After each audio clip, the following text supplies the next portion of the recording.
Hello everyone, this is Girish Tiwari and leading the topic of the first chapter of class 12 electric charges and field. Today the topic is electric field.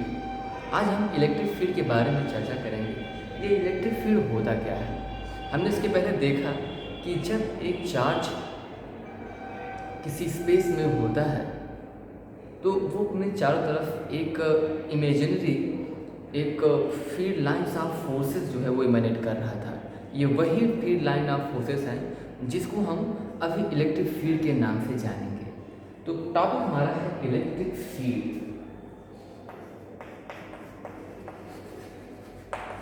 Electric field, what is electric field? Suppose we have charge positive source charge Q. So this charge actually emanates the lines of forces radially outward. ये बाहर की तरफ या अंदर की तरफ electric lines of forces को इमेनेट कर रहा है।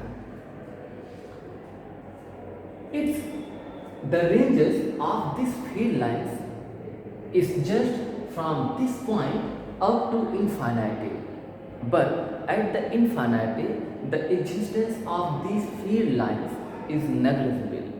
अनंत पर इसका प्रभाव क्षीण हो जाता है। एक चार्ज जब स्पेस में होता है तो अपने चार्ज जो है वो लगातार इलेक्ट्रिक फील्ड्स को क्रिएट करता रहता है।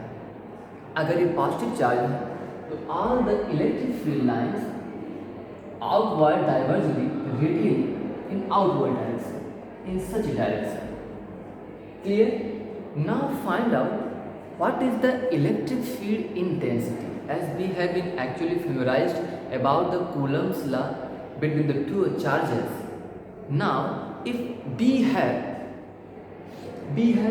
a test charge is placed near this source charge capital Q, which produces the electric field lines of forces continuously. Suppose we have a point P near this source charge capital Q. Now let this is the origin point O and the distance from this point O to P is R. किसी R distance पर हम electric field intensity को देखना चाहते हैं। तो intensity का अर्थ ये है कि उस इलेक्ट्रिक फील्ड में एक टेस्ट चार्ज कितने फोर्स का जो है एक्सपीरियंस करता है, कितना वो फोर्स जो है वो अनुभव करता है, वही उस पॉइंट पर इलेक्ट्रिक फील्ड इंटेंसिटी कही जाती है। इसका मतलब if we have a test charge small q placed near this source charge, then this charge must experiences a force of repulsion or attraction depending on the both charges interaction. तो यहाँ पर हम देखेंगे कि जब एक टेस्ट चार्ज को लाया जाता है तब हम इलेक्ट्रिक फील्ड इंटेंसिटी, ये इलेक्ट्रिक फील्ड ही है।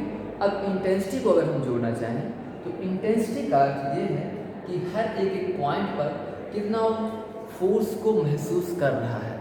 यानी कि electric field intensity is defined as a vector E is equal to force experienced by test charge. Clear? This is the test charge.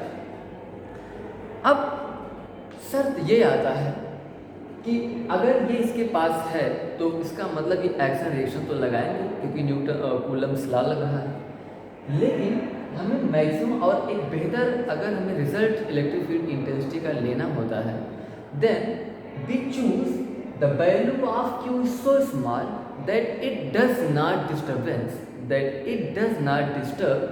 this source charge capital Q. ठीक है, तो इस source charge को ये जो है कोई डिस्टर्ब ना करे। सोर्स चार्ज को इतना टेस्ट चार्ज को इतना कम होना चाहिए।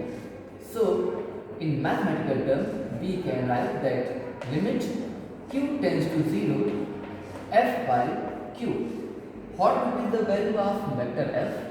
Where vector F is the force between capital Q to small q. So vector F equal 1/4 pi epsilon naught capital Q small q by r square. Clear? So the electric field intensity will be given as E is equal to F means 1/4 pi epsilon naught capital Q small q by r square into 1/q. So we can write that this is equal to 1/4 pi epsilon naught capital Q by r square. This is the required expression for the electric field intensity. Electric field intensity at a point near the source charge capital Q. तो सच में क्या है कि यहाँ पे अगर हमारे पास E equal vector F by Q है, अगर Q इक्वल 1 कूलम हो जाए, टेस्ट चार्ज की वैल्यू Q इक्वल 1 कूलम हो जाए, तो हमारे पास इलेक्ट्रिक फील्ड इंटेंसिटी उस फोर्स के बराबर है जो एक यूनिट टेस्ट चार्ज जो है इसको महसूस करता है. ठीक है, if Q equal 1 and vector F equal 1 newton, then electric field intensity at the given point is equal to 1 Newton per coulomb. Unit of electric field intensity as a Newton per coulomb. Clear? ये हुआ. अब जो है इस electric field को लेकर के हम जानते हैं कि चार्जेस लगातार